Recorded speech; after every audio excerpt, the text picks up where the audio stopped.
नमस्कार जूनियर्स, मेरा नाम है आदित्य शर्मा और आप देख रहे हैं कॉमर्स भैया। तो यार आज हम लोग डिस्कस करने वाले हैं आईपीएस सीईटी बीसीए के सिलेबस को।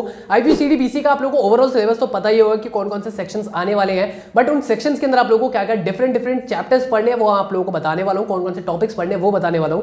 शुरू करते हैं इस वीडियो को बिना किसी प्रॉफिट लॉस के। तो यार आप लोगों को पता ही होगा कि आप लोगों के आईपीएस सीईटी बीसीए के एग्जाम के अंदर वैसे तो मेजरली 4 सेक्शंस आते हैं। 4 में से आप लोगों को सबसे पहला सेक्शन होता है इंग्लिश का, जिसके अंदर आप लोगों के 15% कैरी करता है इंग्लिश का आप लोगों को सेक्शन, मतलब इसके अंदर 15 क्वेश्चन इंग्लिश के पूछे जाएंगे। सेकंड आप लोगों को होता है मैथमेटिक्स, जो कि 30% कैरी करता है, 30 क्वेश्चन इसमें से आएंगे। फिर आता है आप लोगों का कंप्यूटर अवेयरनेस, कंप्यूटर रिलेटेड आप लोगों से क्वेश्चन पूछे जाएंगे, इसके अंदर काफी सारे डिफरेंट चैप्टर्स हैं आप लोगों के। लास्ट आप लोगों का जिसके अंदर आएंगे आप लोगों का 25% और ये है आप लोगों का जनरल नॉलेज, जनरल अवेयरनेस या फिर जनरल नॉलेज आप लोग कुछ भी कह सकते हैं। अब हम लोग स्टार्ट करते हैं हमारे सिलेबस से। सबसे पहले हम लोग बात करते हैं इंग्लिश लैंग्वेज एंड कॉम्प्रिहेंशन की। इसके अंदर आप लोगों के 7 डिफरेंट टॉपिक्स आने वाले हैं। सबसे पहले आप लोगों का स्पॉटिंग एरर, सेकंड आप लोगों का सेंटेंस रीअरेंजमेंट, जिसके अंदर आप लोगों को सेंटेंसेस को रीअरेंज करना पड़ेगा। थर्ड आप लोगों का सिनोनिम्स एंड एंटोनिम्स, जिसके अंदर आप लोगों को सिनोनिम्स एंटोनिम्स याद करने पड़ेंगे। इसके अलावा आता है आप लोगों का इडियम्स एंड फ्रेजेस, जो कि 4th टॉपिक है। फिर आता है आप लोगों का क्लोज टेस्ट, जो कि 5th टॉपिक है। 6th आप लोगों का वन वर्ड सब्स्टिट्यूशन और लास्ट टॉपिक है आप लोगों का रीडिंग कॉम्प्रिहेंशन। कॉम्प्रिहेंशन तो आप लोग बड़ी इजीली कर पाओगे, उसके लिए तो आप लोगों को किसी की भी हेल्प की जरूरत नहीं पड़ेगी। फिर आते हैं हम लोग मैथ्स के ऊपर। मैथ्स के ऊपर बहुत ज्यादा बच्चों को डाउट है कि भैया मैथ्स के अंदर बीसी के अंदर हम लोग को क्या क्या पढ़ना है क्या नहीं पढ़ना है। मैथ्स के अंदर आप लोगों के बहुत सारे टॉपिक्स आने वाले हैं। सबसे पहले आप लोगों को सेट्स, रिलेशंस एंड फंक्शंस, जो कि आप लोगों ने क्लास 11 12 में पढ़ा होता है। सेकंड टॉपिक आप लोगों का complex numbers and quadratic equation, जो कि आप लोगों ने थोड़ा सा 9th या फिर उससे पहले पढ़ा होता है।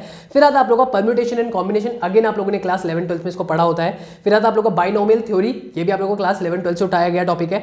फिफ्थ आता है आप लोगों का matrices and determinants, again class 12 का क्वेश्चन आ गया आप लोगों का या फिर टॉपिक आ गया ये। नेक्स्ट टॉपिक आता है आप लोगों का लिमिट, क्वांटिटी एंड इसके अलावा आप लोगों का डिफरेंशिएबिलिटी, ये टॉपिक भी आप लोगों का क्लास 12 से लिया गया है। 7 टॉपिक आता है आप लोगों का differential coefficient and it's applications. 8 topic आप लोगों का इंडेफिनिट इंटीग्रल्स, जो कि आप लोगों ने क्लास 12 के अंदर पढ़ा होगा, ये बहुत ही वाइड टॉपिक है। 9th टॉपिक आप लोगों का डेफिनेट इंटीग्रेशन। फिर आता है आप लोगों का 10th टॉपिक, जो कि है डिफरेंशियल इक्वेशन, ये भी आप लोगों ने क्लास 12 का पढ़ा है। इसमें बहुत सारा सिलेबस क्लास 12 का ही आ रहा है आप लोगों का।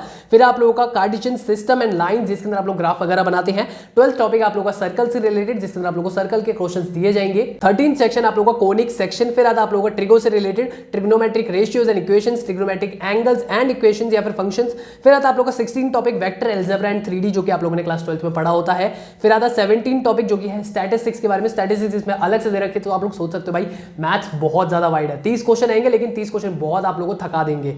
फिर आता है आप लोगों का बेसिक ऑपरेशंस और अरिथमेटिक ऑपरेशंस के क्वेश्चंस कुछ पूछे जाएंगे 1-2, और इसके अलावा आप लोगों का कमर्शियल मैथमेटिक्स और लास्ट आप लोगों का मेंसुरेशन।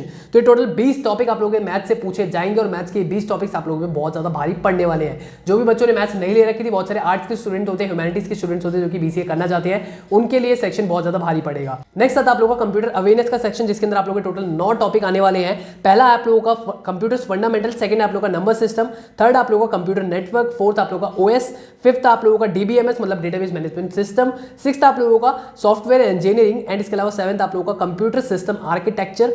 फिर आता आप लोगों का C language and OOP. Last topic आप लोगों का डेटा स्ट्रक्चर। तो ये आप लोगों को घुमा फिरा के सारा का सारा सिलेबस है कंप्यूटर अवेयरनेस का। फिर आता आप लोगों का लास्ट सेक्शन, जो कि है जीके जनरल नॉलेज, जिसके अंदर आप लोगों की वही सेम चीजें हैं, इंडियन हिस्ट्री, ज्योग्राफी, पॉलिटिक्स, इसके अलावा आप लोगों का इंडियन इकोनॉमी। फिर आता आप लोगों का जनरल साइंस और जनरल नॉलेज, तो इससे रिलेटेड आप लोगों से क्वेश्चन पूछे जाएंगे। तो जीके आप लोग फिर भी कर पाओगे, कंप्यूटर अवेयरनेस फिर भी आप लोग कर पाओगे, इंग्लिश आप लोग कर पाओगे, बट ये मैथमेटिक्स का जो 20 अलग अलग टॉपिक्स हैं, इसको करने में हो सकता है कि आप लोगों को बहुत ज्यादा प्रॉब्लम आएगी। बाकी मैं मिलता हूं आपसे अगली वीडियो में, भी लेते हैं। धन्यवाद।